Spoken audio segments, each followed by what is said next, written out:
let's do an unboxing on this Decorably going away card for coworkers. This is the card that gets passed around the office because everyone has something to say. So it's in this nice envelope. So when it arrives, it's not going to get damaged.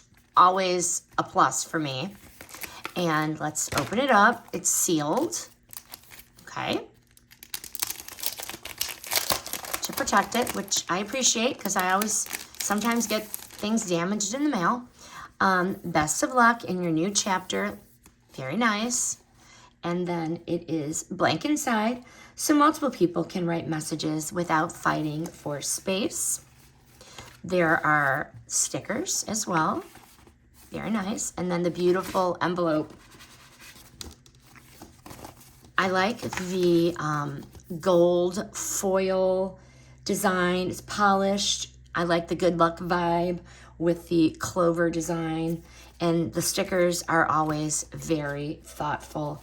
This feels more like a shared send-off than just handing someone a card on their way out. Here you go. So easy to personalize, whether it's heartfelt, funny, or a mix of both. And this is something that hopefully they're actually going to keep because it ends up getting filled with real messages from real people. And you could select the stickers. Thank you. You held this place together. Good luck and goodbye. New Monday, new week, new goal. But highly recommend this Decorably new job congratulations card. This review was sponsored by the brand.